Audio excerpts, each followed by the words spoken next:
Baik, sesi kita akan terbagi dua sesi hari ini. Yang pertama akan dibawakan oleh Pendeta Bambang, dan untuk sesi kedua akan dibawakan oleh Pak Matius. Ya, oke, kita langsung mulai saja. Kami persilakan buat Pak Pendeta Bambang.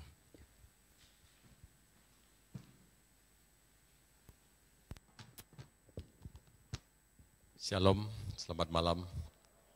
Terima kasih kesempatan diberikan pada saya untuk pada hari ini satu topik yang menurut saya satu topik yang sangat menarik, apalagi dalam keberadaan kita di gereja yang menuju satu era baru yang benar-benar baru, dan itu memberikan kepada kita satu tantangan bagaimana inovasi pelayanan gereja itu akan sangat berubah. Nah, pada hari ini saya akan memberikan satu kebenaran firman Tuhan dari Matius pasal yang ke-20 ayat yang ke-28. Matius 20 ayat 28. Saya bacakan, sama seperti anak manusia datang bukan untuk dilayani, melainkan untuk melayani dan untuk memberikan nyawanya menjadi tebusan bagi banyak orang. Ibu, Bapak, dan rekan-rekan sekalian, banyak orang menulis bahwa Tuhan Yesus itu pada waktu melayani di dunia, lebih banyak dia terjun ke dunia marketplace. Kita melihat dia berjumpa dengan orang-orang yang memiliki pekerjaan maupun bahkan pemungut cukai dan lain sebagainya, orang-orang berdosa, dan dia pergi kemana-mana. Dia itu adalah dia itu sendiri, Tuhan Yesus memberikan contoh bagaimana kemudian perkembangan kekristenan pada awalnya, itu 90% itu karena ada pelayanan yang di marketplace. Nah, Ibu, Bapak, dan sahabat-sahabat muda, pada hari ini kita itu gereja Tionghoa seringkali kemudian mengatakan, waduh, gereja yang sebelah sana itu kok bisa ribuan orang, gitu ya. Gereja yang sebelah sini bahkan sudah 20.000, gereja yang di sini sudah 16.000, begitu ya. Saya tahu misalnya kami di Central Park itu ya, di lantai 15 dibandingkan dengan lantai 8, ini ada Pak Rudi Hamid bersama istri sana. Kalau naik lift itu, satu lift itu satu orang dari lantai 15 tempat kami, 20 orang dari mereka. Mereka 8 kali kebaktian, 1 kali kebaktian 2.000 orang. Lalu apa yang terjadi? Yang terjadi itu begini, gembala-gembala sidang itu seringkali ngomongnya begini, udah kita nyontoh apa yang mereka lakukan. Wah, mulai pemuritannya, lalu kita itu mengubah puji-pujiannya, lalu kita mengubah apa semuanya, begitu ya. Oh, di sana itu begitu orang pertama disambut dan sebagainya, begitu ya. Begitu datang langsung disambut dan kemudian merasa enjoy di sana. Saudara, saya katakan apa yang kemudian kita pelajari itu tidak salah. Sekali lagi tidak salah. Memang itu mereka lakukan. Tapi satu hal yang tidak pernah dicontoh oleh kita adalah bahwa orang-orang yang ada di sana, teman-teman kita yang di sana, itu melakukan pelayanan di marketplace. Orang yang di marketplace itu dimenangkan untuk dimasukkan ke gereja.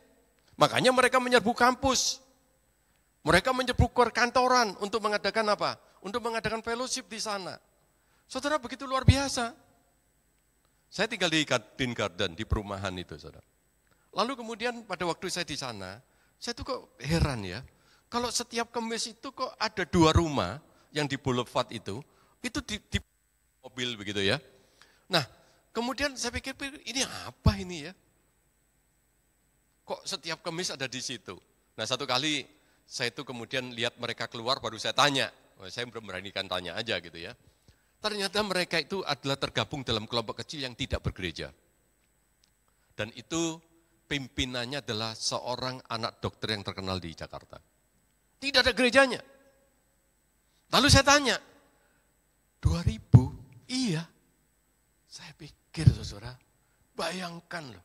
Tidak ada gerejanya punya 2.000 komsel.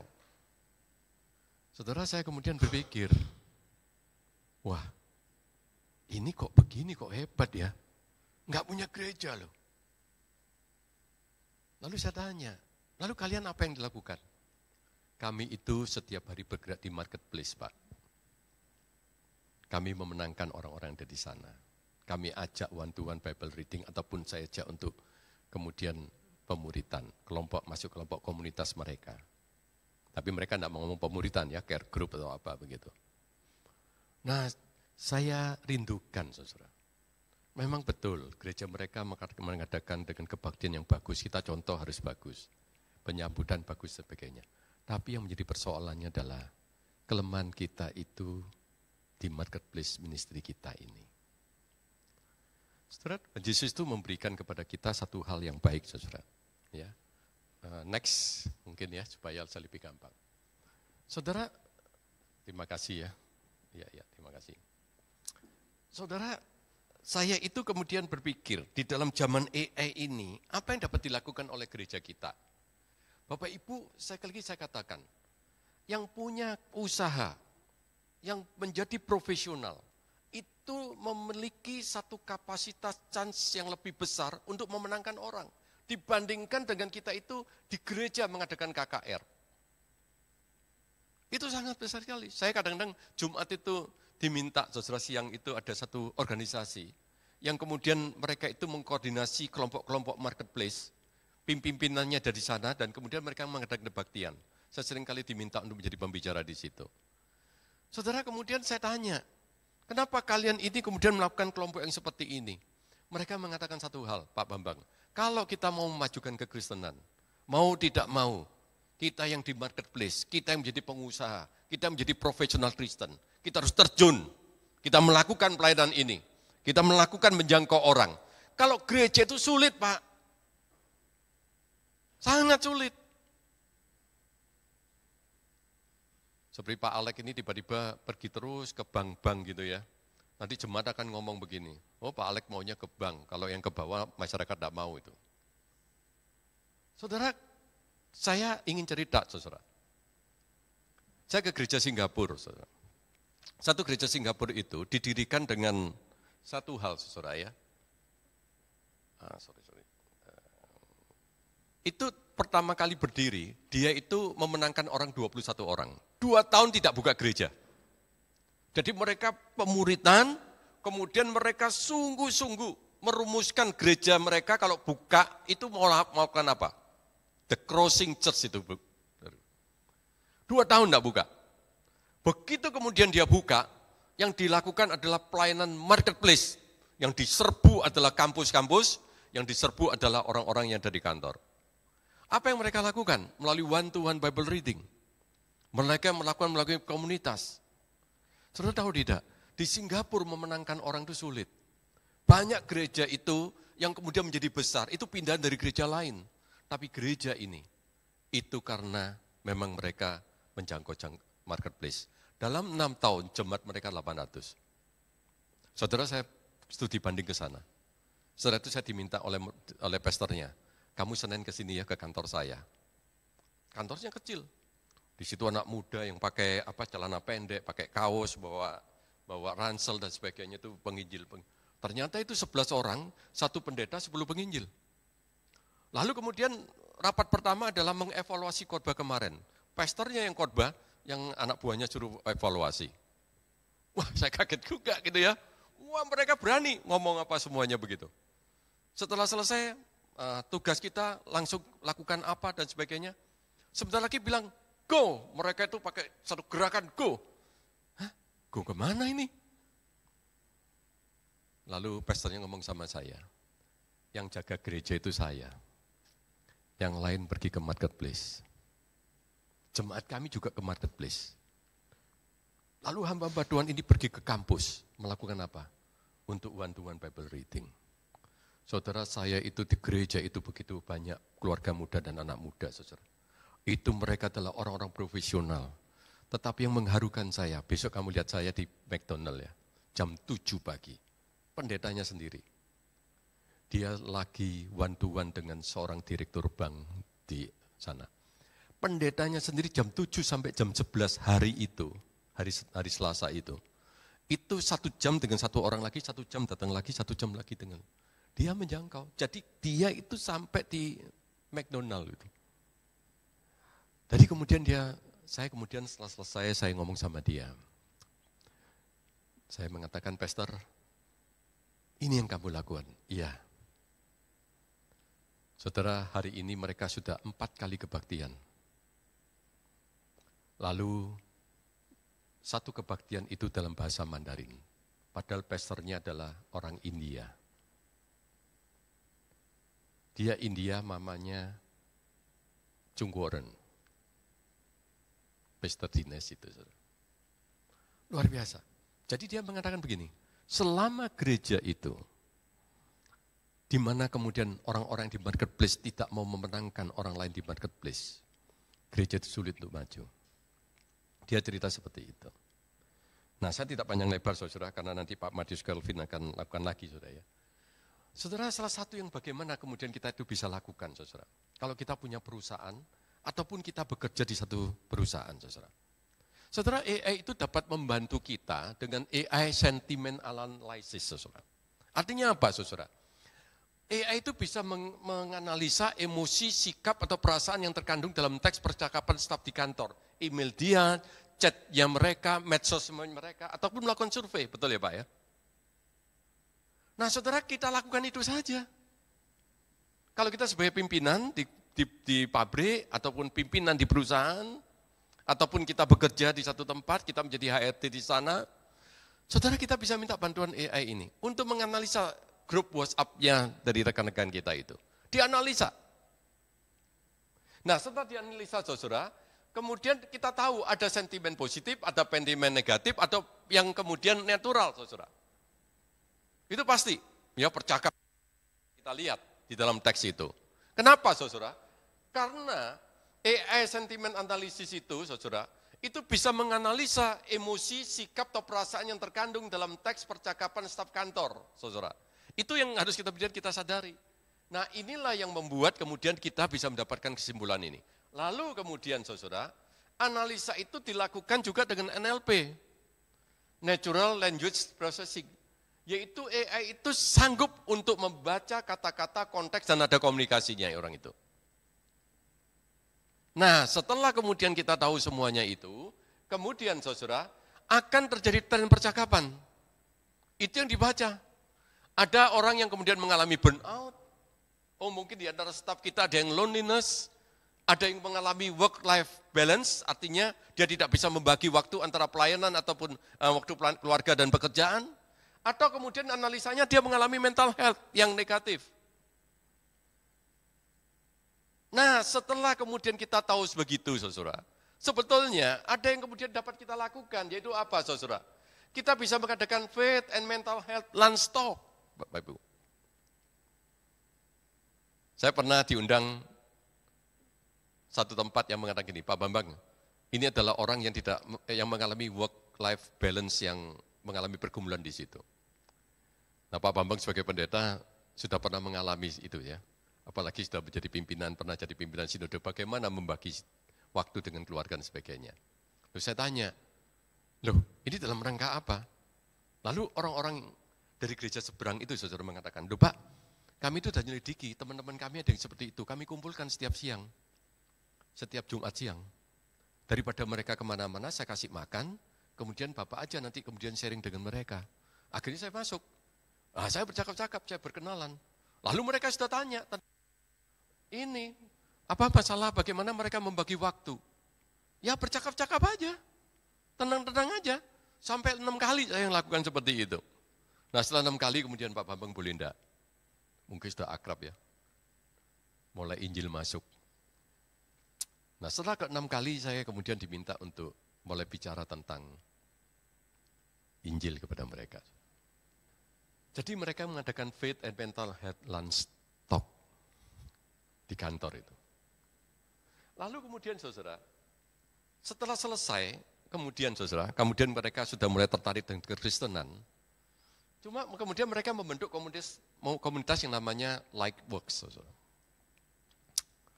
Saudara, komunitas ini dibentuk oleh mereka untuk mengatakan apa? Supaya mereka itu yang sudah mulai Jumat, mulai masuklah ke yang Kamis malam atau Sabtu malam. Kenapa? Karena lebih gampang kemudian masuk ke gereja. Nah, saya tidak panjang lebar tentang hal ini, saudara ya. Jadi artinya, saya itu pada malam hari ini, karena waktu dan sebagainya ini, saudara, saya ingin mengatakan pada saudara-saudara, tadi malam saya juga sudah sampaikan, inilah yang menjadi targeted evangelism dari para profesional itu. Ada targetednya. AI itu sangat membantu kita untuk pelayanan ini, saudara.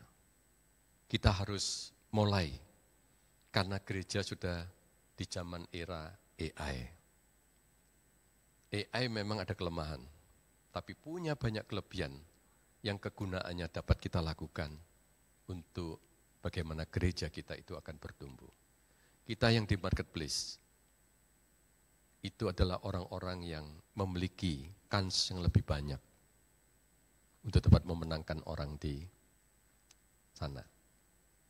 Di daerah tempat-tempat orang-orang yang dapat kita temukan. Saudara, saudara saya itu di lantai 15 karena saya berkantor di saat Ministry Center di APL Tower di Central Park. Saudara. Di sebelah kami ada satu perusahaan IT yang karyawannya itu mungkin stafnya bisa 200 itu. Nah kadang-kadang kita itu pergi bersama-sama bisa ada, kemudian kadang-kadang berkenalan dengan orang itu di mana? Di kamar kecil, di kamar WC itu saudara ya, karena laki-laki di situ kemudian kita kumpul. Nah sering ketemu kemudian kita ngomong. Awalnya saya ngomong apa saudara? Karena anak muda ini bicaranya apa? Sepak bola. Ya udah saya ngomong aja, gimana ini skornya berapa apa semua? Ya, pokoknya nyambung ngomongan dengan mereka. Saudara, ternyata setelah kemudian kami berkenalan dan sebagainya, banyak di antara mereka itu adalah orang-orang yang tidak bergereja. Dan orang-orang, sekali lagi, orang Kristen tapi tidak bergereja, tapi juga ada orang yang bukan Kristen. Saudara. Luar biasa. Tetapi yang menjadi menarik saya adalah, ada satu orang Chinese yang selama ini saya lihat, tiba-tiba satu kali, tiap Jumat, di kamar mandi itu dia cuci kaki dan ikut teman-teman yang lain, saudara. Wih, saya kaget. Ternyata di situ ada seorang yang kemudian, yang saya tahu, di sininya hitam, saudara tahu ya. Dia yang mengajak. Saudara, pada waktu itu saya ngomong sama staf kantor saya, hari ini saya melihat mereka pun mengerjakannya. Sedangkan gereja yang ada di Central Park tidak mengerjakan sekali. Begitu banyak gereja di Central Park tidak mengerjakan ini. Mereka itu bekerja. Saudara. Punya kans yang lebih besar, saudara. Kita itu ada di kantor, di marketplace memenangkan orang. Oleh karena itu mari kita pergunakan AI ini sebagai satu pola baru untuk memenangkan orang melalui mungkin AI sentiment analysis ini, saudara. Kita bisa memenangkan banyak orang. Ya sampai di sini saya, kemudian dilanjutkan Pak Matius Kelvin, supaya kita bisa praktek nanti ya. Ya, selamat malam Bapak Ibu semua, senang sekali bisa bertemu dengan Bapak Ibu semua. Ya, thank you atas kesempatan yang telah diberikan.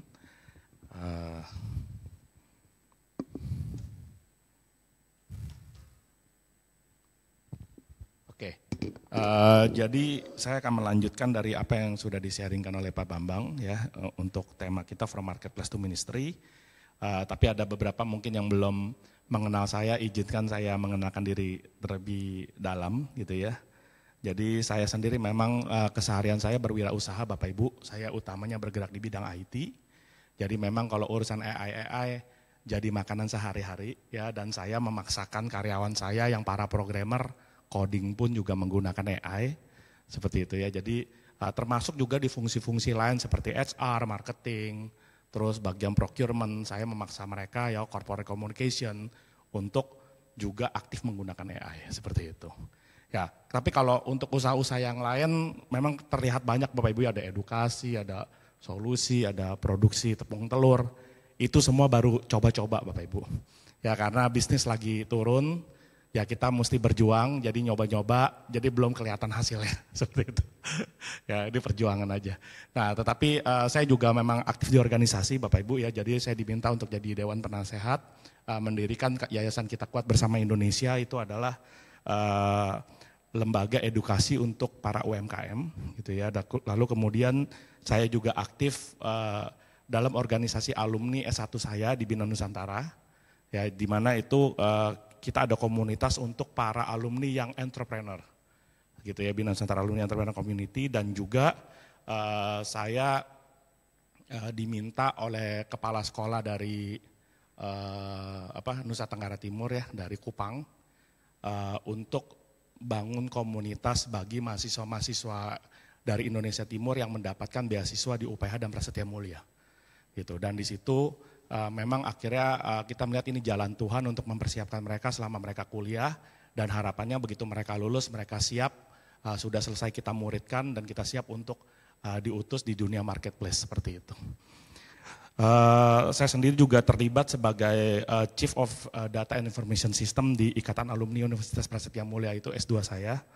Lalu juga sekali-sekali dipanggil oleh BINUS sebagai dosen tamu, dan kemarin baru Juli dipercaya juga sama Sekolah Tinggi Teologi Bandung untuk ikut mengajar di sana gitu ya. Kebetulan saya 2024 kan juga baru lulus juga untuk yang Magister Minister in Marketplace. Nah, jadi yang saya mau sharingkan ke Bapak Ibu adalah hasil gemblengan kuliah dari STTB. Gitu ya. Jadi Bapak Ibu, waktu kita bicara from marketplace to ministry, ya kita bicara soal dari dunia marketplace, kita kan ada yang pengusaha, ada yang bekerja gitu ya, di mana kita melakukan kehidupan kita sehari-hari gitu ya. Nah, bagaimana kita bisa melihat itu sebagai perspektif pelayanan gitu. Bapak Ibu, hari ini kita tanpa sadar kita menjalani namanya dikotomi Bapak Ibu. Ya, Bapak Ibu ada bekerja, Bapak Ibu ada berusaha. Atau misalnya kalau yang di rumah tangga, ibu rumah tangga melayani anak, seperti itu ya. Nah, apapun yang kita lakukan, tapi kita juga aktif juga di gereja. Ya, kita melayani, kita datang ke gereja gitu ya. Dan bahkan misalnya contoh saya nih ya, sama Pak Bambang kemarin diantar sono, diantar sini, diajak makan, itu kan sebenarnya pelayanan ya Bapak Ibu ya. Tapi seringkali kita memisahkan Bapak Ibu. Yang urusan gereja itu kita sebut pelayanan.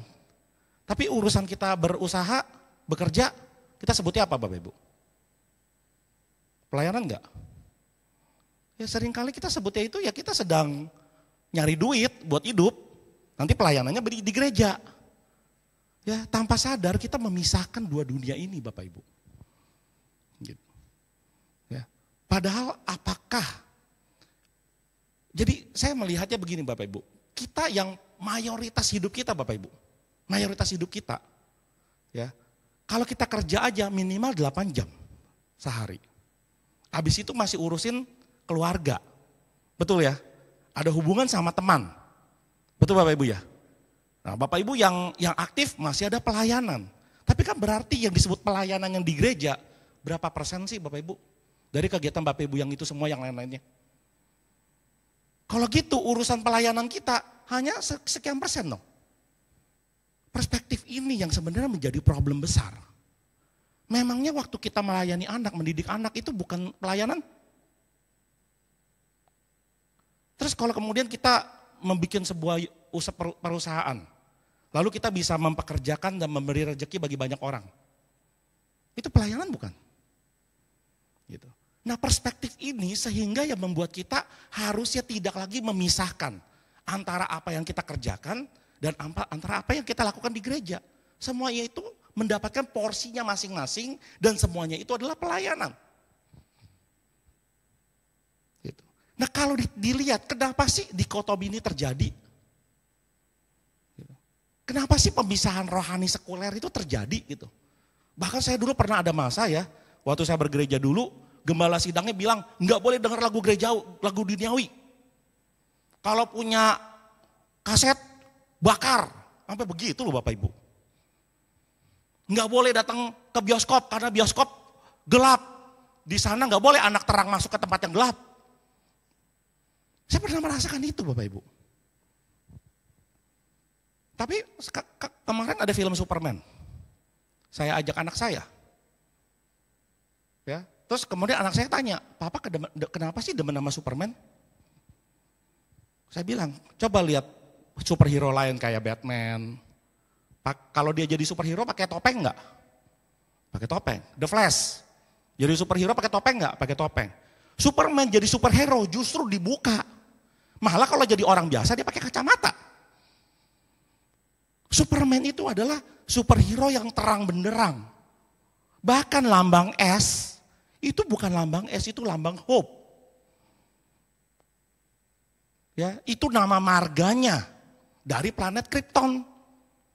Marganya apa? L. L itu apa Bapak Ibu?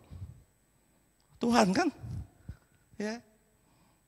Gitu. Jadi karena memang yang penulis Superman itu adalah memang orang suku bangsa Yahudi. Jadi kemudian dia terinspirasi sama kisah Musa. Kalau Musa itu kan ditaruh di palungan, dikirim lewat air untuk menyelamatkan diri kan. Lah kalau Superman dikirim pakai palungan pesawat. Ya kan? Untuk menyelamatkan diri. Dia terinspirasi Musa.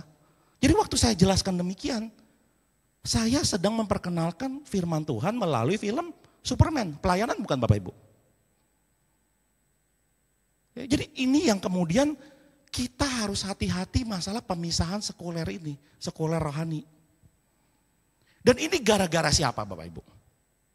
Kalau ditarik paling akar itu gara-gara orang itu yang difoto itu Bapak Ibu. Yang namanya Plato. Plato yang pertama kali menggagas bahwa ada namanya dunia ide sama dunia materi. Dan bagi Plato dunia ide itu tingkatnya lebih tinggi daripada dunia materi. Itu sebabnya profesi yang terkait dengan ide seperti seniman, filsuf, itu dianggap adalah profesi yang lebih mulia dibandingin orang-orang yang mengerjakan pekerjaan fisik. Itu cara berpikirnya Plato. Dan problemnya, cara berpikir Plato itu masuk ke dalam gereja. Jadi kalau kita lihat dari perjalanan pandangan ke gereja Bapak Ibu, pandangan Plato itu masuk. Ya, dari Eusebius dari Kaisarea Bapak Gereja ya. Dia mengatakan ada dua cara hidup yang lebih sempurna. Rohani. Mereka yang membaktikan diri sepenuhnya kepada Allah. Jadi yang rohani itu membaktikan diri sepenuhnya kepada Allah. Lalu yang kedua, dan yang lain diperbolehkan. Berupa hidup aktif di dunia ini. Jadi bagi Eusebius, ya, yang benar-benar membaktikan diri sepenuhnya kepada Allah cuma yang rohani. Yang lainnya tidak membaktikan dirinya sepenuhnya kepada Allah. Cuman diperbolehkan. Itu Bapak Gereja loh Bapak Ibu. Ya, dan yang sepandangan dengan Eusebius itu bukan cuma sedikit loh Bapak Ibu. Ya, seperti Athanasius dari Alexandria, Basilius Agung, Hieronymus. Itu Bapak-Bapak Gereja semua. Walaupun Bapak Ibu ya, ada juga yang tidak setuju dengan pandangan Bapak Gereja ini. Ya, ada Bapak Gereja lain yang memiliki pandangan holistik. Tidak membeda-bedakan ya, seperti Yohanes Kristosomus, Agustinus dari Hippo, Gregorius Agung. Ya, itu adalah yang tidak membedakan. Seperti itu Bapak Ibu, ya. Dan pandangan ini terus hidup Bapak Ibu sampai di era transformasi. Itu Thomas Aquinas juga salah satu teolog terkenal Bapak Ibu ya. Dia mengatakan hidup kontemplatif secara mutlak lebih unggul daripada hidup aktif. Ya, itu sudah menunjukkan lagi strata rohani yang dianggap lebih tinggi. Itu sebabnya Bapak Ibu ya. Bahkan di dalam gereja pun seringkali ya, pelayanan rohani aja dibikin strata. Kalau dia misionaris yang pergi ke dalam hutan, itu stratanya adalah hamba Tuhan yang lebih tinggi daripada hamba Tuhan yang hidupnya di kota. Hamba Tuhan yang hidupnya di kota, stratanya lebih tinggi daripada yang pelayan Tuhan yang tidak full timer. Yang masih part time. Nah, itu lagi stratanya masih lebih rendah, ada yang lebih rendah lagi, yaitu jemaat yang sekali-sekali datang ke gereja. Jadi semuanya itu di strata, itu akibat apa? Ya gak bisa dipungkiri, gereja berkontribusi. Padahal Bapak Ibu ya, hamba Tuhan yang masuk ke dalam hutan-hutan, sama hamba Tuhan yang melayani di kota, itu juga punya tantangan yang sangat sulitnya. Ya, gitu. Jadi kita bermasalah Bapak Ibu. Walaupun memang di era reformasi mulai terjadi koreksi Bapak Ibu. Ya, di sini Martin Luther mengatakan pekerjaan sehari-hari adalah panggilan ilahi. Seorang petani atau ibu rumah tangga sama kudusnya dengan seorang imam. Ini strong sekali ya perkataan dari Martin Luther ya. Dan ini gerakan ini bukan cuma di gerakan Protestan loh Bapak Ibu. Ya. Di Katolik, ya di Konsili Vatikan II, semua umat Kristiani apapun keadaan dan status hidup mereka dipanggil kepada kepenuhan hidup Kristiani dan kesempurnaan kasih. Jadi memang gerakan untuk meninggalkan konsep dikotomi dan masuk ke dalam holistik ini sudah mulai menunjukkan koreksinya dan kita harus menuju ke sana. Jadi Bapak Ibu, kita perlu memiliki sebuah kacamata dalam memandang segala hal. Yang disebut namanya biblical worldview. Bapak Ibu, saya punya kacamata. Kalau saya buka, Bapak Ibu yang ganteng-ganteng saya kagak kelihatan Bapak Ibu. Saya cuma lihat burem-burem doang. Begitu saya lihat, waduh cantiknya Ibu di sini, ya kan? Kenapa? Karena ada kacamata. Bapak Ibu, kita yang jatuh dalam dosa manusia, ibaratnya matanya jadi burem. Supaya kita bisa melihat dunia dengan jelas, kita butuh pandangan dari Alkitab. Kita harus punya yang namanya wawasan dunia yang alkitabiah. Melihat segala sesuatu dari Alkitab. Ya, bagi seorang Kristen yang mengakui Alkitab sebagai otoritas tertinggi, wawasan dunia orang Kristen harus dibentuk dan diuji oleh Alkitab. Bapak Ibu ya. Penguji wawasan dunia Alkitab ini secara terus-menerus harus terjadi Bapak Ibu. Ya, agar terjadi perbaikan yang menjadi bagian dari pembaruan akal budi kita. Oke ya. Dan ini Bapak Ibu ya. Kesalahan berbahaya dapat terjadi ketika orang Kristen memandang ajaran Alkitab hanya berkaitan yang religius saja. Ini yang berbahaya Bapak Ibu ya, dan memisahkan dengan hal sekuler. Kesalahan tersebut akhirnya menempatkan Alkitab hanya menjadi wawasan gereja dan wawasan Allah. Jadi orang Kristen banyak sekali yang menggunakan Alkitab hanya untuk wawasan gereja dan wawasan Allah. Tapi tidak menjadi wawasan dunia. Jadi sekarang cara kita melihat segala sesuatu lewat Alkitabiah. Bahkan nonton film Superman pun lewat Alkitab. Abraham Kuyper mengatakannya, tidak ada 1 inci persegi pun. Tidak ada Bapak Ibu. Ya, dari seluruh wilayah keberadaan kita sebagai manusia, di mana Kristus penguasa atas segalanya tidak berseru, milikku. Jadi Abraham Kuyper itu melakukan penekanan, ya, segala inci di seluruh dunia, termasuk film Superman, milikku.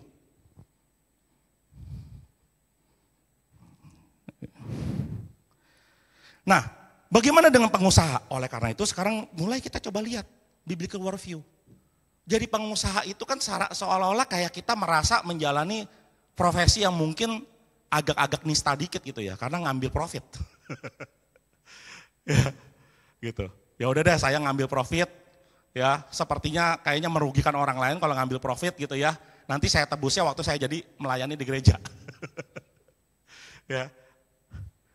Padahal Bapak Ibu, Alkitab ngomong apa sih dari sejak penciptaan? Dari Kejadian 2 ayat 15 aja Tuhan sudah bilang Bapak Ibu, ya. Tuhan mengambil manusia itu dan menempatkannya dalam Taman Eden untuk apa Bapak Ibu kata-katanya itu? Mengusahakan. Jadi memang sudah harus jadi pengusaha, udah dari sejak diciptakan. Ya. Jejak profesi wirausaha kita ketemukan sepanjang kisah Alkitab Bapak Ibu. Abram seorang peternak domba dan lembu.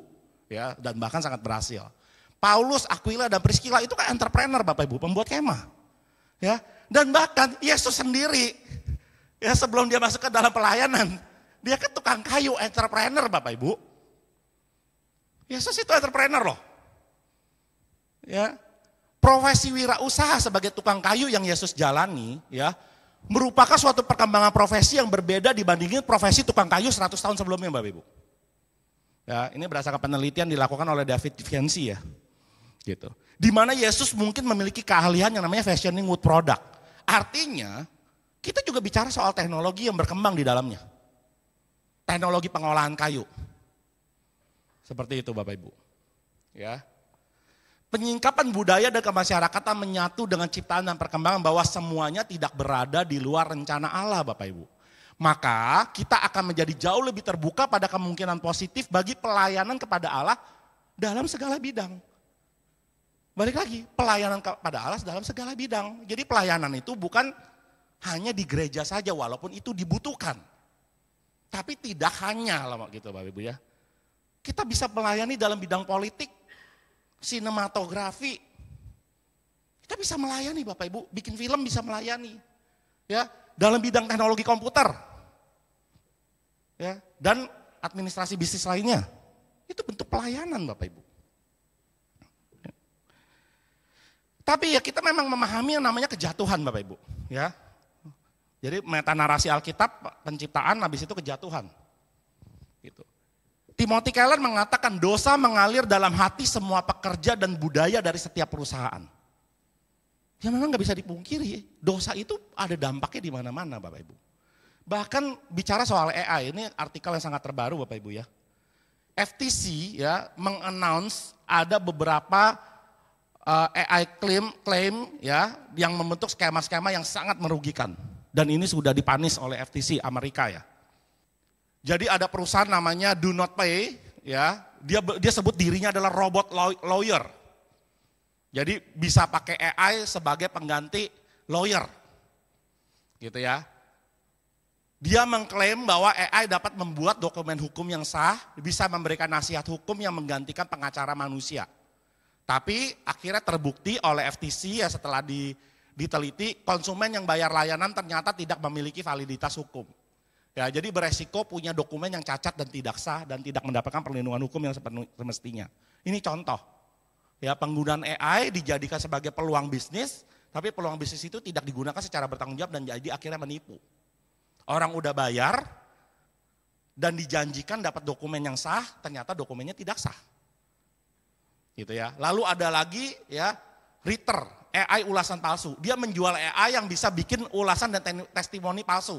Ya, zaman sekarang kan kalau mau bikin usaha, orang-orang pada ngelihat testimoninya ya. Gitu ya. Karena ini kan toko online nih, ragu nih. Ya, saya beli atau tidak nih dari toko ini. Lihat dulu testimoninya. Nah, perusahaan Ritter ini pakai AI, dia bisa auto generate bikin komen-komennya banyak dan positif-positif. Oh, produknya bagus, oh produknya hebat. Padahal yang bikin bukan orang beneran, yang bikin adalah AI. Ya, dan ini sekali lagi konsumen lain menjadi ditipu oleh ulasan palsu dan membeli produk jasa yang kualitasnya buruk. Ya, itu dampak dari dosa Bapak Ibu. Terus belum lagi skema bisnis AI ya menjanjikan income pasif ribuan dolar. Jadi banyak sekali Bapak Ibu bentuk-bentuk kerugian yang didampakkan Bapak Ibu ya. Kursus toko online AI dijanjikan bisa menghasilkan jutaan dolar. Ya, jadi banyak sekali janji-janji yang ujung-ujungnya ketika konsumennya masuk udah bayar, keluar duit sekian banyak, ternyata itu semua adalah penipuan Bapak Ibu. Ya, jadi inilah dampak dari dosa terhadap AI. Tapi Bapak Ibu kan cerita Alkitab tidak berhenti. Ya, kita tahu ada yang namanya penebusan Bapak Ibu. Ya. Nah, di penebusan ini berarti kita pemulihan Bapak Ibu, yaitu kembali kepada kebaikan dari ciptaan sebelum itu menjadi rusak. Teknologi AI itu ada kebaikannya Bapak Ibu. Ya. Kembali lagi dan telah mengenakan manusia baru yang terus-menerus diperbaharui untuk memperoleh pengetahuan yang benar. Jadi pengetahuan yang benar dalam penggunaan AI Bapak Ibu. Ya. Dan suatu pekerjaan menjadi suatu vokasi hanya jika orang lain memanggil Anda melakukannya. Apakah kita juga melihat AI ini sebagai panggilan? Gitu. Jika kita lakukan itu sebenarnya dampak terhadap AI luar biasa sekali Bapak Ibu. Terhadap usaha kita. Bisa bantu menurunkan biaya operasional. Bapak Ibu sekarang bisnis sudah susah sekali ya. Ya. Udah untungnya tipis, dipajakinnya giat gitu ya. Kita susah sekali udah jalanin bisnis sekarang. Tapi kan untung yang tipis akan jadi tebal untungnya. Kalau cost-nya bisa turun. Cost-nya turun datang dari mana Bapak Ibu? Biaya operasionalnya turun dan AI bisa bantu. Ya. Bisa melayani lebih responsif sehingga konsumen puas, dia bisa kemudian melakukan repeat order, pembelian lagi. Revenue meningkat. Ya. Kemudian bisa bersaing dengan inovasi, bisa memberikan hal-hal baru yang kemudian membuat konsumen jadi tertarik. Konsumen-konsumen baru untuk membeli produk layanan kita. Bisa menyediakan kapabilitas baru, kita bisa punya hal-hal baru yang membuat akhirnya mendatangkan konsumen-konsumen baru. AI bisa bantu itu semua dan nanti saya akan demokan Bapak Ibu. Ya. Oke, nah sekarang kita lihat dulu Bapak Ibu ya, mengenai bisnis dan profit. Karena kata-kata profit ini seringkali konotasinya negatif. Ya Bapak Ibu ya, seolah-olah kalau kita ngambil profit itu kita sedang merugikan orang lain. Gua jangan diuntungin lu, nah, kalau orang Jakarta ngomongnya gitu loh. Ya, masuk gua diuntungin lu sama temen tega lu nguntungin gua. Lah, yang ngomong gitu tega beli nggak ngasih kita untung. Kayak gitu ya. Ya. Jadi coba kita lihat dulu ya, bagaimana kacamata bisnis profit. Nah, John Mackay ini pendiri Whole Foods Market, ya. Dia ketika debat publik dia melawan Milton Friedman di tahun 2005, dia membuat sebuah statement yang sangat menarik Bapak Ibu, ya. Ini saya bacakan ya. Menghasilkan keuntungan yang tinggi adalah sarana untuk mencapai tujuan akhir dalam mewujudkan misi inti bisnis Whole Food. Jadi keuntungan yang tinggi itu sarana Bapak Ibu. Supaya tujuan akhirnya tercapai. Tujuannya apa sih Bapak Ibu? Whole Foods Market ini? Tujuannya kami ingin meningkatkan kesehatan dan kesejahteraan semua orang. Ya, melalui makanan berkualitas tinggi ya dan gizi lebih baik. Dan kami tidak dapat memenuhi misi ini kecuali kami sangat menguntungkan. Jadi untung itu sangat dibutuhkan Bapak Ibu. Ya, keuntungan yang tinggi diperlukan untuk mendorong pertumbuhan kami di seluruh Amerika Serikat dan dunia. Sebagaimana manusia tidak dapat hidup tanpa makan, demikian pula sebuah bisnis tidak dapat hidup tanpa keuntungan. Namun kebanyakan orang tidak hidup untuk makan dan bisnis juga tidak boleh hidup hanya untuk menghasilkan keuntungan. Jadi Bapak Ibu mulai melihat ya benang merahnya. Bisnis butuh profit. Ya, tetapi profit gak boleh jadi tujuannya. Profit adalah sarana untuk tujuan bisnis itu. Bapak Ibu bisa melihat ya. Coba kita lihat karya Tuhan dalam bisnis Bapak Ibu. Ya. Para pelaku bisnis dan organisasi mencerminkan kreativitas Tuhan dalam menciptakan, memproduksi dan mendistribusikan banyak barang jasa yang diperlukan. Itu representasi Tuhan juga loh Bapak Ibu. Ya, bisa bikin hal baru, ya bisa bikin sesuatu hal yang kemudian digunakan oleh banyak orang. Dan bahkan sebenarnya Bapak Ibu, kalau kita lihat secara sejarah ya, yang diciptakan oleh jalur bisnis. Bapak Ibu kalau kita mau melihat hal-hal yang baik di dalam dunia ini Bapak Ibu ya, biasanya ada dua jalur. Yang satu jalur akademis. Para pemikir, orang-orang pintar, meneliti, dia meneliti dalam-dalam, dia menghasilkan sesuatu yang baik bagi humankind. Itu jalur akademis. Tapi ada juga jalur bisnis Bapak Ibu. Dia juga sama. Ya, melakukan sesuatu segala macam muncul hal-hal yang baik dari jalur bisnis. Ya, tapi kalau kita lihat secara overall banyak sekali hal-hal yang baik itu datang dari jalur bisnis bahkan. Ya, lebih produktif Bapak Ibu, ya. Jauh lebih efektif dan efisien dan bahkan mungkin lebih adil ya dibandingkan sistem barter sederhana di masa lalu. Ya. Terus memperoleh barang-barang yang mereka perlukan tanpa kekerasan merupakan hal yang relatif baru. Jadi kok zaman dulu zaman barbar Bapak Ibu. Ya, kalau saya mau sesuatu, either saya paksa atau kita pakai barter yang sangat sulit. Tapi kan keberadaan bisnis dengan sistemnya ya membuat sekarang orang bisa mendapatkan yang dibutuhkan. Ya. Jadi sistem ini yang terjadi, sistem ekonomi berbasis pasar ini merupakan sebuah cerminan juga kreativitas Tuhan Bapak Ibu. Ya. Dan bisnis juga mencerminkan aktivitas pemeliharaan Tuhan. Ya, jadi di satu sisi penciptaan, di lain sisi lain juga pemeliharaan Tuhan. Ya, dengan menciptakan kekayaan dan kesempatan kerja. Bisnis mempekerjakan 55% angkatan kerja Amerika. Ya, dengan usaha kecil berfungsi sebagai sarana utama untuk mendapatkan lapangan kerja baru Bapak Ibu. Tapi kalau nggak ada bisnis orang cari makan dari mana? Ya, itu pemeliharaan Tuhan Bapak Ibu. Penciptaan lapangan kerja juga mempunyai efek multiplier Bapak Ibu. Untuk setiap pekerjaan baru di berbagai sektor, 2 hingga 3 pekerjaan baru yang lainnya tercipta di industri. Ya. Kalau Bapak Ibu ya, kita lihat di nature business Bapak Ibu ya. Dengan tidak melupakan prinsip bahwa lembaga kemasyarakatan seperti keluarga, sekolah, negara, bisnis sebagainya adalah ciptaan yang berlaku secara menyeluruh. Ya. Tangan Sang Pencipta tidak absen Bapak Ibu untuk menopang dan mengatur ketetapan Allah juga berlaku di dalamnya, ya. Dan seperti semua ciptaan Allah, lembaga sosial yang telah diciptakan berarti termasuk bisnis. Bisnis itu kan lembaga sosial Bapak Ibu ya. Keluarga, negara, perusahaan itu semua lembaga sosial. Organisasi alumni, sekolah, gereja itu organisasi sosial. Ya. Itu diciptakan sesuai jenisnya Bapak Ibu, punya sifat yang khas. Jadi ketika Tuhan menciptakan burung, ada sifatnya, burung bisa terbang. Tuhan menciptakan ikan, ada sifatnya, ikan bisa berenang. Ya. Tuhan menciptakan hewan buas yang memang layaknya ada di di bantaran di tempat yang liar. Tapi Tuhan juga ciptain hewan peliharaan yang cocok dekat dengan manusia. Setiap ciptaan yang Tuhan bikin ada sifatnya. Lembaga sosial Bapak Ibu, keluarga, negara, organisasi alumni, sekolahan, itu juga ciptaan. Ciptaan Tuhan melalui tangan manusia. Jadi itu pun juga ada nature-nya, jadi ada sifatnya Bapak Ibu.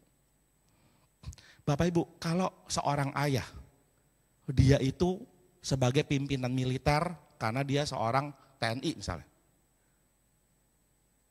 Tapi gaya militer dia ditaruh di dalam keluarga, itu namanya pelanggaran sifat.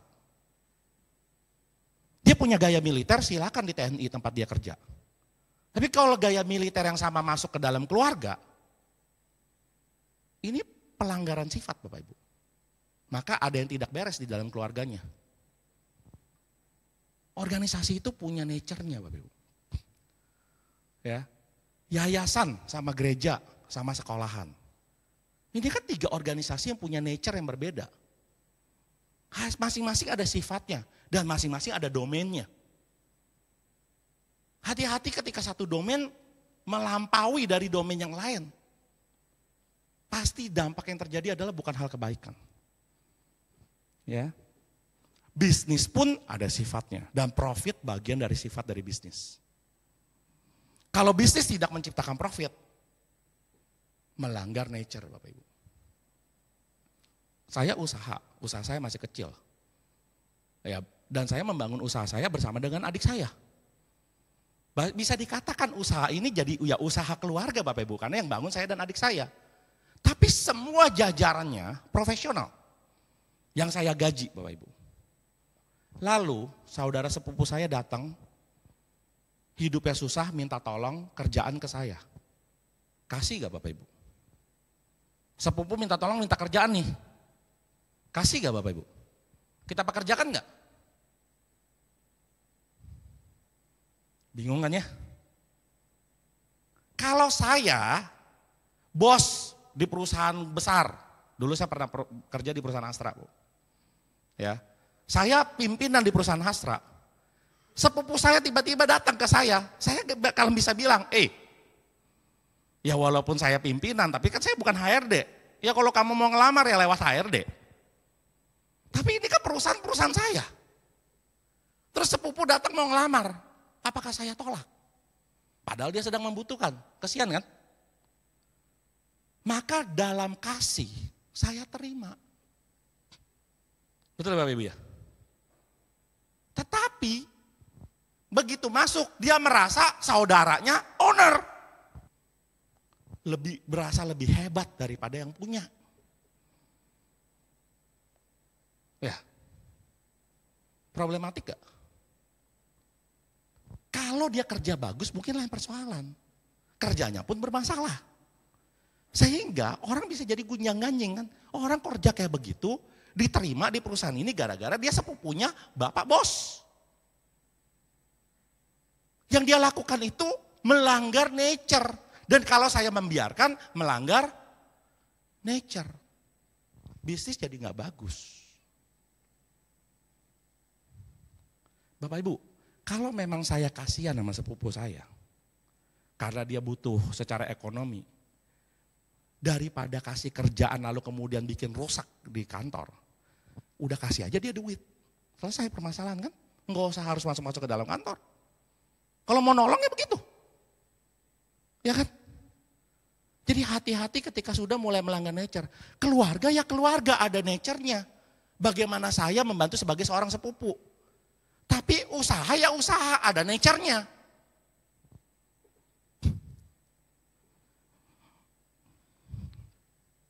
Profit adalah sifat khas dari bisnis. Jadi ya bisnis harus menciptakan profit, Bapak Ibu. Ya. Siapapun yang keluar dari standar tersebut akan memperoleh label seperti tidak profesional, tidak ahli dan sebagainya. Jadi hati-hati Bapak Ibu. Ya, jangan melanggar nature.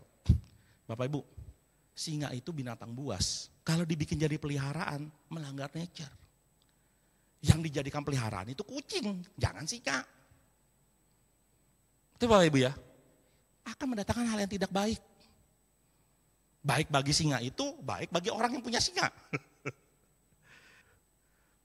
Ya. Profit itu punya peranan sangat baik sekali Bapak Ibu. Ya, dia memberikan rezeki bagi pemilik usaha. Dia juga memberikan rezeki bagi karyawan. Dia memberikan rezeki juga bagi para investor. Ya, dia memberikan rezeki juga bagi para vendor yang barang produknya kita beli gitu ya. Dia memberikan rezeki buat lingkungan sekitar tempat usaha kita berada. Ya, kalau kita punya usaha bikin sekolah, kan yang dapat rezeki bukan cuma sekolahnya doang, tetapi pedagang-pedagang di pinggiran kan juga dapat rezeki. Bapak Ibu ya. Dan masyarakatnya lebih luas, ya. Kemampuan menciptakan profit juga merupakan indikator bahwa perusahaan itu memiliki tata kelola yang baik. Ya. Kalau profitnya buruk, ya berarti tidak dikelola dengan baik. Pemasukannya segini, pengeluarannya lebih besar pasak daripada tiang. Gara-gara apa? Gara-gara ngegaji saudara. Ya. Terus profit juga menyelenggarakan keberlangsungan Bapak Ibu. Ya, jadi usaha ini bisa terus ada untuk memberikan rezeki bagi banyak orang. Tanpa profit ya mentok, bisa stop. Ya, dan profit membuka kesempatan untuk bertumbuh. Ya, jadi profit itu penting sekali Bapak Ibu. Dengan kita bertumbuh maka semakin banyak orang mendapatkan manfaat baik dari perusahaan kita. Gitu, ya. Nah, sekarang bagaimana tentang AI di dalam bisnis Bapak Ibu? Ya, AI Bapak Ibu, sorry saya takut kelupaan waktu ya. Sekarang jam berapa ya? Jam 20.17 ya. Oke, saya agak sedikit lebih cepat ya. AI Bapak Ibu ya, bahkan dikatakan oleh McKinsey ya, sebuah international consulting ya, sudah tiba dalam workplace dan berpotensi akan seperti mesin uap. Ya, mesin uap itu kan membawa revolusi industri. Gitu. Dan AI itu juga akan membawa revolusi juga, Bapak Ibu. Ya, karena terjadi pengubahan cara kerja yang luar biasa akan berubah. Ya. Saya akan sedikit skip sini karena waktunya terbatas ya. Yang menarik Bapak Ibu, AI itu usianya baru booming baru 3 tahun, dari 2022 sekarang 2025. Artinya apa Bapak Ibu? Kita semua sebenarnya masih berada di dalam garis start yang sama. Gitu loh. Belum terlambat banget gitu Bapak Ibu, ya. Kita memulai di start yang sama. Tetapi pertanyaannya, peluit dibunyikan nih. Ketika peluit dibunyikan, walaupun startnya sama, kita langsung lari atau enggak Bapak Ibu? Ya. Kalau yang satu udah langsung lari, udah segera pakai AI, Bapak Ibu tidak pakai AI, ya kita tetap tertinggal kan. Peluangnya jadi lewat. Bapak Ibu, banyak sekali ya kalau kita mau bikin usaha, sekarang semua serba susah Bapak Ibu. Ya. Kenapa Bapak Ibu? Karena usaha apa yang belum ada pemainnya sebelumnya? Mau jualan motor, udah ada yang jualan motor. Mau jualan makanan, udah ada yang jualan makanan. Usaha apa yang belum ada? Semua udah ada. Dan yang udah ada seringkali sudah sangat kuat di market. Jadi kita susah mau masuk, terlambat. Udah ada yang lebih dulu. Tapi AI membuat startnya mulai bareng. Itu Bapak Ibu. Dan teknologi sebenarnya itu meng-unlock kemampuan manusia lebih besar lagi. Rencana Tuhan itu tidak pernah hanya berhenti di Taman Eden loh Bapak Ibu. Andaikan tidak ada dosa, apakah benar manusia selalu tinggal di Taman Eden? Yang harus kita lihat kan kisah Alkitab. Kejadian memulai di Taman Eden, tapi Wahyu menutup di kota Yerusalem baru. Dimulai di taman, diakhiri di kota. Bapak Ibu, kenapa istilahnya kota? Ya, karena kota itu menunjukkan perkembangan. Manusia itu tidak diciptakan untuk stagnan. Manusia itu diciptakan untuk berprogres. Progres terhadap alam ciptaan ini salah satu bentuknya adalah kota. Visi langit baru dan bumi baru tidak pernah hanya cuma sekedar jadi taman lagi, balik lagi Bapak Ibu. Visi langit baru dan bumi baru adalah kota Yerusalem baru. Kalau di dalam kota artinya apa? Ya memang nanti kalau di langit baru dan bumi baru kita cuma pakai pakaian putih lalu melayang-layang begini aja Bapak Ibu. Kan enggak. Kita tetap akan berkarya. Kenapa? Karena Allah kita terus berkarya. Allah kita memang sesudah 6 hari menciptakan ngapain Bapak Ibu? Istirahat. Memang Allah bisa capek ya? Ya. Kan sebenarnya kata-kata istirahat adalah kata-kata yang dipakai mencerminkan supaya manusia lebih ngerti. Tapi kan sebenarnya Allah nggak benar-benar istirahat. Istirahatnya Allah adalah menikmati ciptaan Dia. Tapi sesudah itu Allah istirahat terus? Enggak. Kan Tuhan Yesus bilang, Bapakku bekerja sampai saat ini. Lah kalau Allah terus bekerja sampai saat ini, nanti di langit baru dan bumi baru Allah terus bekerja gak? Ya terus bekerja. Lah kalau Allah terus bekerja, lalu manusianya santai-santai. Biar Allah yang bekerja buat kita. Gitu Bapak Ibu? Enggak. Di langit baru dan bumi baru, pekerjaan juga tetap ada. Problemnya kita menganggap pekerjaan itu dosa, padahal pekerjaan itu sudah ada sebelum dosa diciptakan. Mandat budaya itu kan adalah pekerjaan. Sudah dilakukan sebelum dosa terjadi. Jadi desain pekerjaan itu tidak pernah ada hubungannya pada dosa. Kenapa pekerjaan jadi susah? Ya karena ada dosa. Tapi sebenarnya pekerjaan itu bukan sebuah desain yang buruk. Pekerjaan itu adalah identitas kita. Karena Allah kita Allah yang pekerja. Berarti nanti ujungnya adalah kota Yerusalem. Gitu. Berarti Tuhan pun juga memang menginginkan manusia nggak begitu-gitu aja. Tuhan juga menginginkan teknologi itu ada. Maka teknologi unlock human. Ya, mesin cetak Gutenberg itu membuat kita bisa mengunlock pengetahuan. Pengetahuan yang tadinya terbatas cuma bisa dimiliki orang-orang tertentu karena untuk mendapatkan pengetahuan harus ditulis secara manual bukunya. Tetapi dengan mesin cetak Gutenberg maka pengetahuan itu bisa diduplikat dengan cepat dan bisa didistribusikan kemana-mana. Dan mulai dari mesin cetak Gutenberg ya akhirnya muncul berbagai macam teknologi yang sampai sekarang kita kenal, ada internet dan segala macam untuk bisa mendistribusikan pengetahuan. Mesin uap itu mengunlock power. Yang tadinya kita untuk membajak sawah mungkin cuma butuh satu orang cuma bisa bajak berapa sawah selama berapa jam. Tapi dengan ada steam engine, dengan ada mesin uap kita bisa punya mesin, bisa bajak sawah lebih banyak. Ya. Telepon mengunlock komunikasi. Bapak Ibu ya. Gara-gara telepon kita bisa berkomunikasi dari jarak jauh. Sampai sekarang Bapak Ibu ya, nenek saya ya, umur sekarang berapa ya? 80 something gitu. Ya. Masih nyapa lewat WA ke saya gitu loh.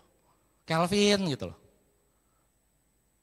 Kan kalau nggak ada WA, dia bagaimana mau hubungi cucunya Bapak Ibu? Kan berkat teknologi. Teknologi mendekatkan kita. Kita punya WhatsApp grup komunitas keluarga. Ya kan? Kalau nggak ada WhatsApp grup keluarga Bapak Ibu, ketemu keluarganya kapan? Lagi sincia doang. Malah kita lebih dekat sama tetangga. Malah kita lebih dekat sama orang kantor. Sama keluarga kita nggak dekat. Tapi gara-gara WA ada, maka kita bisa dekat juga sama keluarga. Update si ini lahir anaknya. Yang sini lagi sakit, yuk kita doain bareng-bareng. Terus ada yang lempar lelucon, ada yang suka forward-forwardan. Kan begitu Bapak Ibu, itu kan keluarga. Termasuk yang ribut-ributnya juga ada ya. Ya tapi itulah keluarga Bapak Ibu. Ya, ada ribut berarti ada perhatian. Ya. Airplane mengunlock mobilitas. Kita sekarang bisa kemana-mana, tidak hanya terikat. Loh bahkan Tuhan aja udah bilang dari awal ya kan pergi ke seluruh bumi. Iya betul ya? Lah kalau pergi ke seluruh bumi pakai jalan kaki, mau nyampe kapan kita nyampe ke seluruh bumi? Untung sekarang udah ada pesawat terbang. Ya. Dan AI mengunlock human. Ya, juga mengunlock human seperti teknologi. Keberadaan AI memampukan manusia membuat karya yang sebelumnya dia tidak bisa lakukan Bapak Ibu. Ya. Dengan AI kita udah bisa bikin buat gambar. Bapak Ibu saya nggak bisa bikin gambar. Tapi Bapak Ibu lihat slide saya gambarnya cantik-cantik ya. Ya karena dibantu sama AI. Kalau nggak dibantu sama AI tulisannya cuma tulisan doang Bapak Ibu. Ngelihatnya juga udah males. AI membantu saya, meng-unlock saya untuk bisa bikin slide PowerPoint yang bagus. AI bisa bikin lagu. Bapak Ibu ya. Sekarang lagu dimintain royalti di mana-mana. Ya, Mi Gacoan kena denda 2,3 miliar. Bayangin Bapak Ibu, gara-gara muter lagu. Ya udah, jangan putar lagu orang, pakai lagu sendiri. Tapi kan saya nggak bisa bikin lagu, pakai AI. Ya, bisa Bapak Ibu, ya. Dan macam-macam Bapak Ibu bisa bikin video, bisa bikin slide presentasi, bisa bikin website, bikin game dan banyak hal lainnya lagi kita bisa buat berkat AI. Ya. Banyak sekali Bapak Ibu fitur-fitur AI yang enaknya ya kita akan praktekkan, ya. Tetapi Bapak Ibu sebelum itu saya mau menyampaikan begini, peluit sudah dibunyikan. Pertandingan AI itu sudah dibunyikan. Arah dunia saat ini pemanfaatan AI di dalam bisnis Bapak Ibu ya. Survei Gartner menyatakan demikian ya. Untuk customer experience 38%, revenue growth 26%, untuk optimalisasi cost 17%, ya. Ini arah dunia Bapak Ibu. Ya. Dan kita bisa menggunakan berbagai macam teknik ya yang bisa kita gunakan untuk bisnis. Cuman ini kan slide ini saya bagikan ke Bapak Ibu ya. Gitu ya. Jadi nanti Bapak Ibu bisa pakai dapat ide dari sini. Gitu ya. Supaya kita bisa ujung-ujung yang terakhir Bapak Ibu ya. AI itu bahkan bukan cuma digunakan hanya untuk menciptakan profit, tapi bisa melampaui profit. Bisnis Bapak Ibu harus punya yang namanya triple bottom line. Ya. Jadi ada yang namanya people, planet, and profit. Profit itu salah satunya. Tapi bisnis harus berpikir tentang people dan bisnis harus berpikir tentang planet. Gitu ya. Dan AI bisa membantu di 3 aspek tersebut. Gitu. Oke, ini contoh-contoh AI yang enaknya langsung aja, direct saya mau demokan beberapa Bapak Ibu ya, biar waktunya cepat karena waktu saya udah tinggal. Sekarang 20.27 kita sampai 21 kan ya. Ya, kita sampai jam 21 berarti saya masih punya waktu 30 menit untuk mempraktekkan kepada Bapak Ibu. Ya, penggunaan AI di dalam bisnis. Tapi Bapak Ibu gini ya. Pakai AI ya, kemampuannya itu akan sehebat siapa yang ngasih instruksi. Ya, kemampuan AI itu sebatas kehebatannya, sebatas si pemberi instruksinya. Kalau pemberi instruksinya kurang hebat, hasilnya juga kurang hebat Bapak Ibu. Supaya instruksinya hebat, saya kasih tips buat Bapak Ibu. Tipsnya adalah PGTI, Persatuan Gereja Tionghoa Indonesia. Oh, yeah. Ya, tipsnya adalah Bapak Ibu ingat PGTI ini dalam membuat prompt di AI, memberikan instruksi di AI. Ya, satu-satu Bapak Ibu ya saya jelaskannya. Pertama ya saya dari ujung dari belakang I, ya I-nya bukan Indonesia Bapak Ibu, instruksi. Instruksi itu adalah perintah spesifik yang nanti kita mau kasih ke AI. Nah biasanya orang hanya berhenti di I-nya saja. Ya, siapa penemu hukum Newton? Itu instruksi Bapak Ibu. Siapa presiden Amerika Serikat yang pertama? Nah kita bisa memberikan instruksi itu kepada AI dan AI akan jawab. Ya, makanya I itu adalah inti dari prompt. Tapi kalau kita cuma berhenti di I, ya seringkali hasil yang diberikan itu tidak sesuai dengan yang kita harapkan. Ya, supaya lebih canggih kita mesti menambahkan jangan hanya I saja, tapi ada T-nya, targetnya. Bapak Ibu mau mentargetkan kepada kelompok pembacanya siapa? Karena dia akan menjawab sesuai dengan kelompok pembacanya. Bapak Ibu ya. Apakah Bapak Ibu mau prompt itu hasil jawaban AI itu disesuaikan untuk anak-anak, untuk mahasiswa, profesional, eksekutif ya. Juga bisa menentukan kedalaman materi. Saya mau bikin cerita Abraham dan Ishak untuk anak sekolah minggu. Nah gitu Bapak Ibu ya. Jadi itu ada tambahannya begitu. Ya, itu T target ya. Terus G gaya. Gaya itu adalah gaya bahasanya, mau seperti apa, mau formal, mau fun, mau santai, mau ringkas, mau detail, mau profesional. Ya. Bapak Ibu bisa menyampaikan gayanya seperti apa. Ya.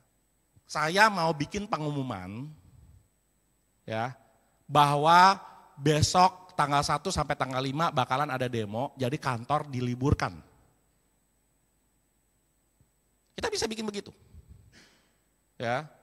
Tolong buatkan pengumumannya untuk, nah disesuaikan Bapak Ibu, ya, untuk karyawan yang ada di head office, gitu, ya, gayanya yang singkat tetapi jelas, gitu ya, untuk formal. Nah itu Bapak Ibu, jadi Bapak Ibu bisa kita minta untuk bikin pengumuman itu. Perspektif itu adalah memberikan konteks situasi dan kondisi sebelum memberikan instruksinya. Ya. Saya mau bikin Instagram untuk posting produk saya. Produknya adalah handphone misalnya, charger. Ya. Tolong buatkan gambarnya. Nah. Ya Bapak Ibu lihat ya. Jadi caranya begitu, makin detail, makin jelas, AI makin mengerti apa yang kita maksudkan dan kemudian hasilnya akan makin bagus. Kita langsung demo. Ya. Bisa ada bantu standing point nggak ya? Biar saya bisa langsung ini, soalnya sambil demo susah tangannya. Oke Bapak Ibu. Bapak Ibu saya mayoritas akan menggunakan ChatGPT Bapak Ibu ya. Saya menggunakan ChatGPT. Bapak Ibu untuk bisa ke ChatGPT, Bapak Ibu tinggal buka browser atau Bapak Ibu install di HP. Ya. Kalau buka browser Bapak Ibu tinggal ketik chatgpt.com. Seperti itu. Ya. Oke. Bapak Ibu bisa langsung memberikan perintah di sini. Ya. Nah, karena waktu kita terbatas, saya enggak menuntun Bapak Ibu dari instruksi sederhana ya. Biar kita bisa langsung advance gitu ya. Yang penting Bapak Ibu got the idea-nya. Nanti kalau Bapak Ibu tertarik lebih dalam ya bisa WA saya ya, bisa kita atur lagi waktu ya karena waktu kita terbatas gitu ya. Oke, saya akan langsung aja demo untuk kasus-kasus bisnisnya Bapak Ibu ya. Kita bisa ada ChatGPT, bisa pakai Gemini. Ya, Bapak Ibu karena banyak AI gitu ya. Bisa pakai Google Gemini, bisa pakai ChatGPT. Nah, karena saya mau langsung advance mengingat waktu saya terbatas ya. Saya sekarang berubah pikiran, saya mau pakai Google Gemini saja karena saya mau langsung berurusan dengan foto. Kalau berurusan dengan foto, dengan gambar, Google Gemini lebih bagus Bapak Ibu. Ya, masuknya lewat gemini.google.com ya. Nah, saya masuk ke gemini.google.com ya. Seperti ini Bapak Ibu ya. Ke gemini.google.com. Oke, saya udah di sini.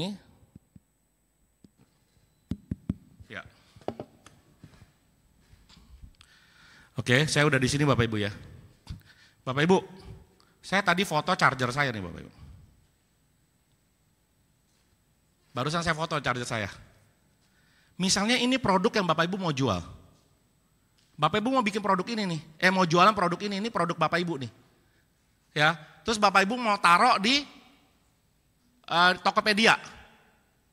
Gitu Bapak Ibu ya. Bapak Ibu, kalau Bapak Ibu mau taruh di Tokopedia gambar produknya begini kan jelek ya. Nah, udah. Oke Bapak Ibu, saya ulang kembali ya Bapak Ibu ya. Saya punya produk charger.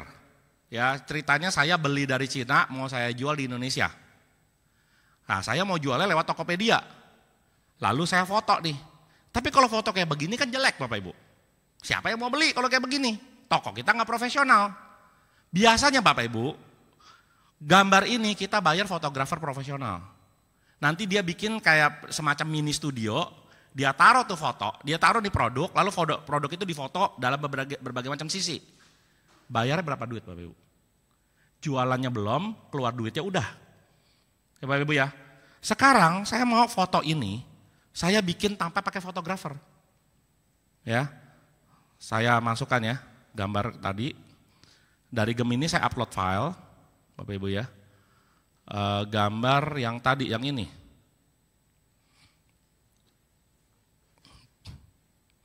Nah, lalu saya berikan perintah. Pakai tadi PGTI tadi. Ya, yang P-nya perspektif. Saya memiliki produk, ini kecil banget ya, sebentar saya gedein dulu. Zoom out.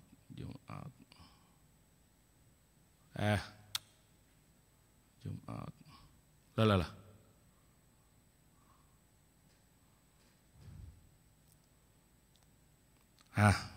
Udah gede Bapak Ibu ya.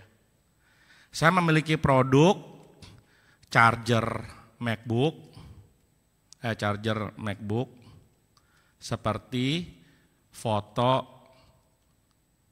yang saya upload tersebut. Itu namanya konteks, perspektifnya. Ya, yang kita mau kasih tahu ke AI. Ya. Saya kasih I sekarang. Tolong buatkan foto hanya produknya saja. Jadi jangan ada gambar tangan ini loh Bapak Ibu. Ya, hanya produknya saja dengan background putih. Oke ya. Berikan foto tampak depan, samping, dan isometrik. Jadi adaptornya ceritanya bisa diputar Bapak Ibu. Tapi ini padahal fotonya begini doang loh. Muternya dia pakai apa? Ya pakai kepintarannya dia sendiri. Ya, foto tampak depannya. Karena saya akan jadikan etalase produk di online marketplace. Lalu Bapak Ibu pencet toolsnya di sini, create image. Sambil pencet, sambil bilang BIM salah BIM. BIM salah BIM. Oke, ya, dia butuh waktu untuk berpikir ya. Sambil kita nunggu hasilnya, ya supaya waktu kita hemat, ya. Saya juga mau kasih hal yang lain, ya. Saya new chat. Oh, nggak bisa ya. Oke, sambil kita nunggu ya, Bapak Ibu ya, kita pakai ChatGPT yang lain. Nah, ChatGPT ini, Bapak Ibu ya, apa yang sekarang saya mau lakukan? Bapak Ibu, kadang kan kita mau bikin video ya produk kita gitu ya. Ya, nah, bagaimana kalau bikin video produk itu supaya ada lagunya kita bikin kayak jingle iklan Bapak Ibu. Nah, kalau bikin jingle iklan gimana? Bayar pencipta lagu, musisi, komposer, berapa duit tuh keluar duit untuk bikin jingle iklan? Ya, kita padahal bisa tinggal bikin ChatGPT, bikin liriknya dulu, bikin lirik. Ini kenapa kecil bener ya? Bentar. Zoom in.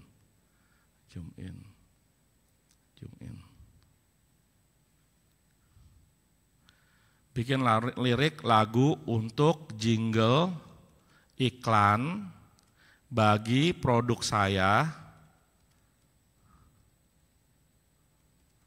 yaitu Coffee Bean. Ya, saya jualan kopi Bapak Ibu ya. Biji coffee bean dengan merek apa Bapak Ibu yang keren?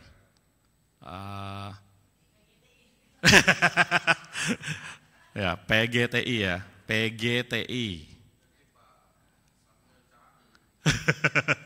Dengan merek PGTI, ya pakai gitu aja lah ya, PGTI.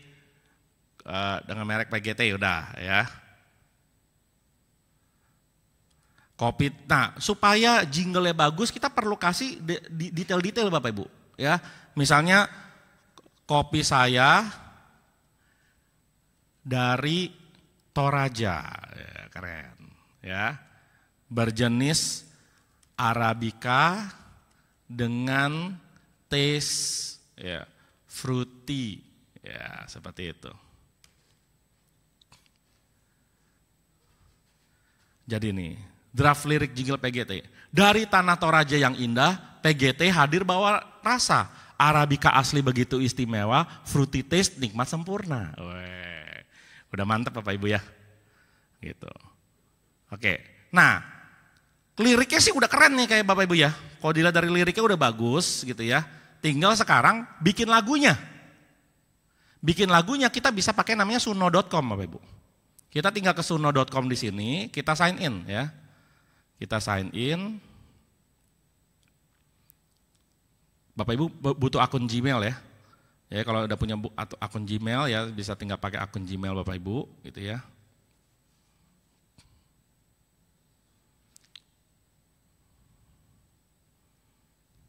Lalu kemudian kita pilih di sini Bapak Ibu ada namanya create Bapak Ibu. Ya, kita pilih create di sini. Nah, tadi kan kita udah bikin lirik Bapak Ibu ya, maka kita bikin yang pakai lewat custom. Kalau kita belum punya liriknya kita pakai yang simple. Ya, jadi kita pakai yang custom. Saya tinggal copy liriknya.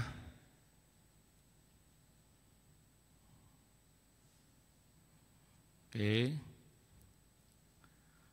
Saya udah copy, cuman Bapak Ibu yang ini kadang-kadang ada informasi-informasi yang tidak dibutuhkan oleh Suno, kita hapus saja. Yang penting udah ada verse, udah ada chorus, gitu ya. Terus ini icon-icon ini kita khawatirnya bisa bikin dia bingung, jadi kita hilangkan supaya teksnya bersih ya, ada bridge-nya, gitu ya. Terus chorus, ya ini PGT. Oke, sekarang Bapak Ibu mau kasih jenis musiknya apa? Kalau jingle kan mesti yang ceria-ceria gitu ya. Mungkin kita kasihnya funky pop misalnya gitu ya. Bapak Ibu balik lagi kalau mau Bapak Ibu mau bikin lagu apa? Mau bikin lagu ballad, bikin jazz, rock ya, silakan Bapak Ibu ya. Judulnya ya, jingle PGT. Lalu kemudian kita create. Nah, sambil nunggu jadi Bapak Ibu, kita lihat tadi hasilnya. Tampak depan, tampak samping, ya, isometrik, Bapak Ibu. Ya, dan saya juga tadi udah sempat bikin juga ya contoh yang lain ya Bapak Ibu ya. Tuh. Tampak samping, tampak depan, isometris. Gimana Bapak Ibu? Bagus gak? Padahal gambar asli tadi begini Bapak Ibu. Dia bisa bikin begini, coba Bapak Ibu, kalau Bapak Ibu pakai fotografer udah keluar berapa duit, kita bisa turunin biaya operasional kita. Ya, cuman modal foto, upload, tinggal masuk ke tempat tadi, ketik-ketik begini, tek selesai. Asik ya Bapak Ibu ya. Nah, sekarang kita mulai ke jingle lagi balik. Ya, di jingle ya, udah jadi ini, jingle PGT. Ya, coba suaranya terdengar gak ya?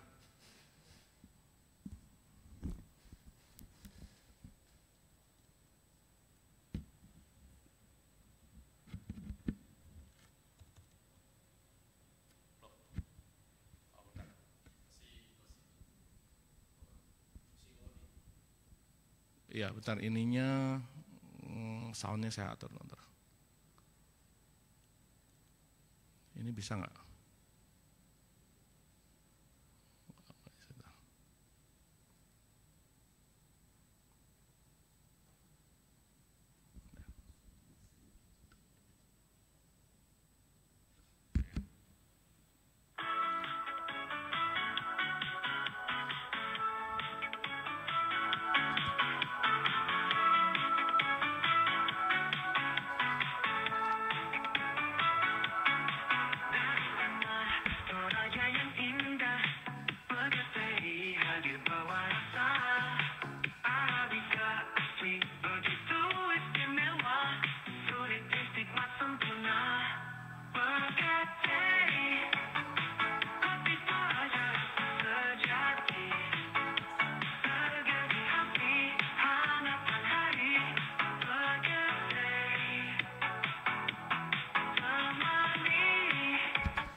Bapak Ibu, lumayan lah ya. Ya. Kalau bikin sendiri mah pasti lagu saya cuma do. Ya, ini udah bikin lagunya, udah ada band yang ngiringinnya. Nah, bayar berapa semua tuh Bapak Ibu? Ya. Nah, dia bisa ada beberapa alternatif kalau Bapak Ibu masih kurang suka bisa alternatif yang lain misalnya.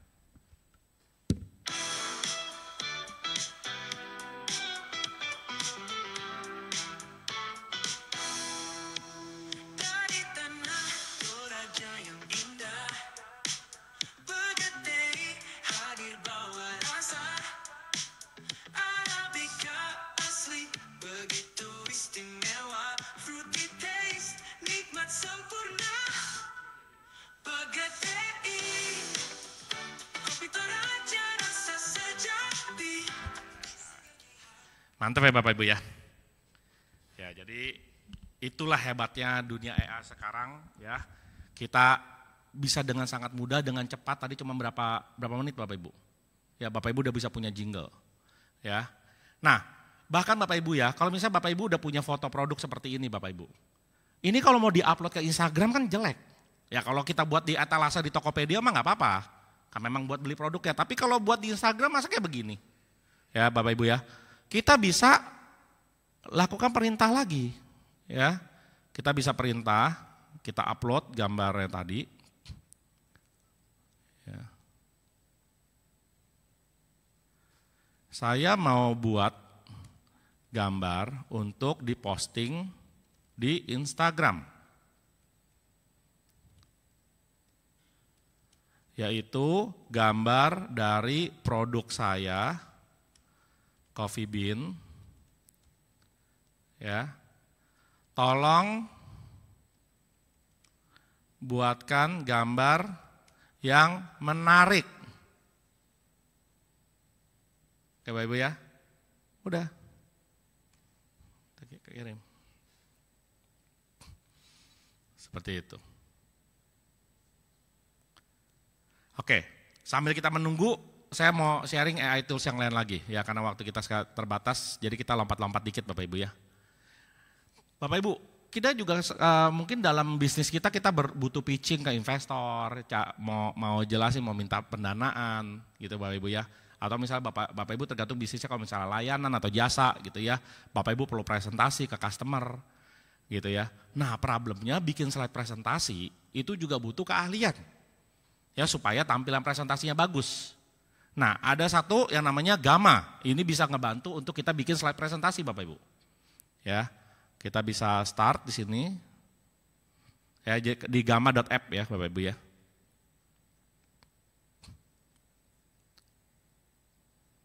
Kita continue with Googles. Saya pakai yang ini.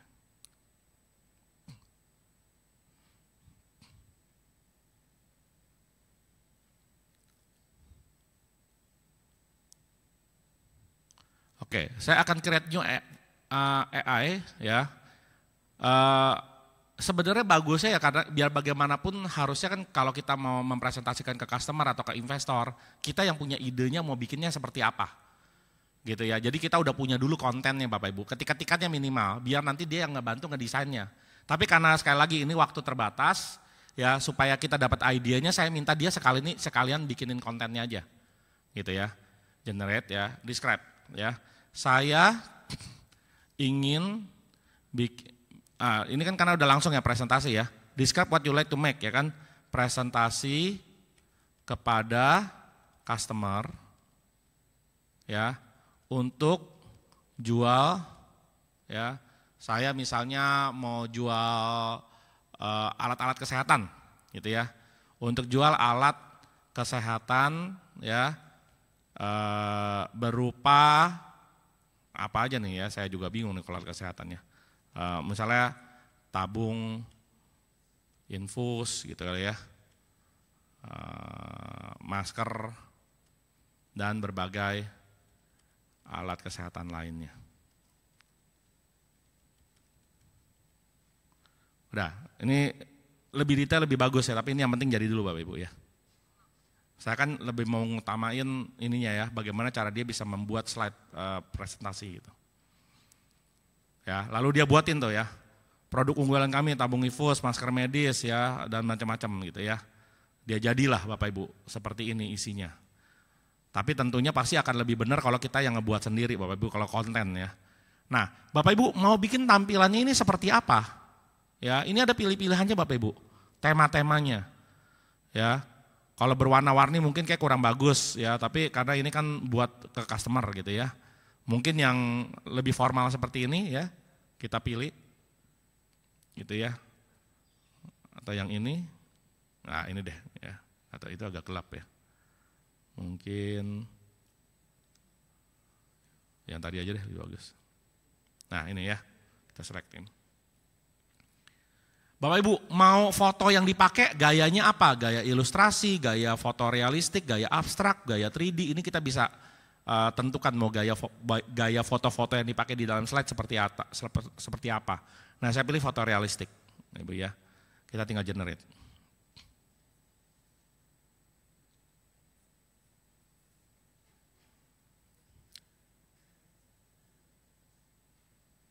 Dan Bapak Ibu lihat, dia langsung mengeneratkan slide presentasi buat kita. Ya. Seperti ada orang yang ngetik tak gitu. Nah, langsung ya. Nah, cuman gambarnya ini kenapa nggak keluar ya? Oh, kayaknya gara-gara kredit point saya nih ya. Udah saya pakai terus. Saya ganti browser, saya pakai ini. Saya pakai akun yang lain.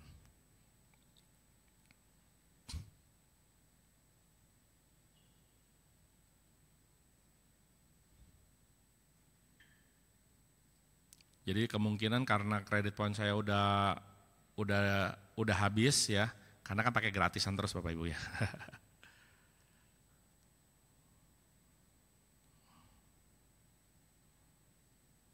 Saya pakai akun saya yang lain ya.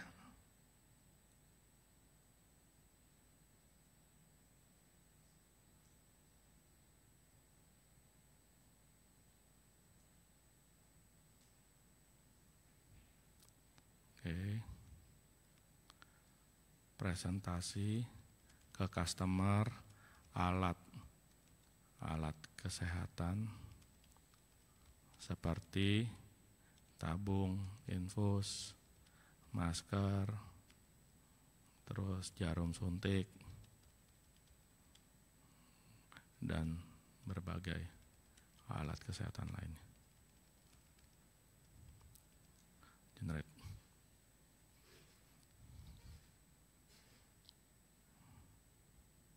Oke, sambil menunggu, oh ini udah buat cepat juga. Oke, kita pilih yang biru, kemudian kita pilih foto realistik, kita generate.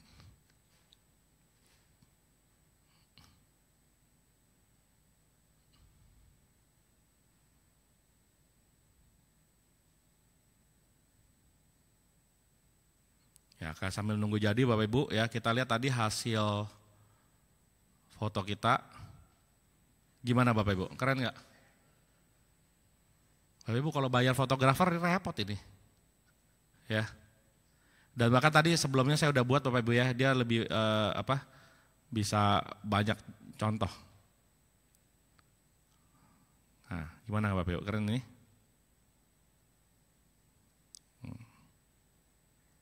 Cakep ya? Belum model tangannya tuh. Bayar model. Yang tangannya keluar. Nah, ini.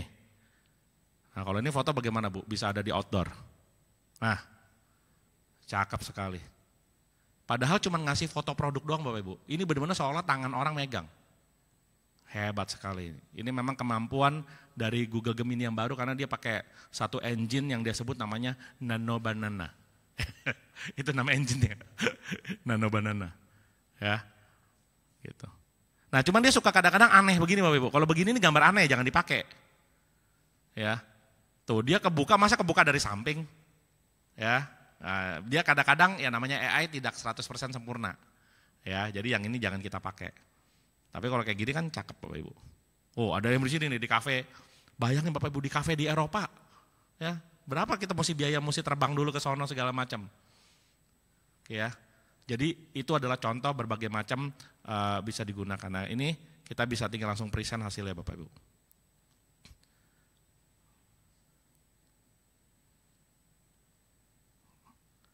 Bapak Ibu seperti ini ada gambarnya ya di dunia kesehatan. Ya lalu misalnya kalau ada poin-poinnya seperti ini dia udah cariin icon-icon yang cocok. Penampilannya juga udah sangat bagus Bapak Ibu. Ya. Terus apa regulasinya, terus dia udah cariin tuh gambar infusnya, keren sekali ya. Terus kemudian medical mask-nya, wah ini gila ini fotonya Bapak Ibu, keren sekali.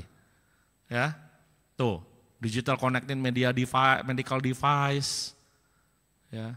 Terus opportunity-nya, gimana Bapak Ibu? Call to action. Coba kalau bikin slide ini suruh orang berapa ini Bapak Ibu. Ya, dengan sangat mudah. Oke, karena waktu sudah menunjukkan jam 9 ya Bapak Ibu ya.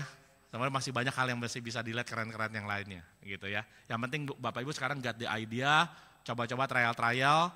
Tapi aduh Pak, tapi kayaknya saya juga masih terlalu susah. Gampang Bapak Ibu ya. Panggil karyawan anak muda satu, suruh dia pelajarin. Kan gajinya UMR. Ya, UMR Makassar berapa? 3, berapa ya kan? Tetap lebih hebat, lebih murah daripada kita bayar fotografer lah segala macam, hasilnya tetap profesional. Oke ya, oke itu aja, thank you.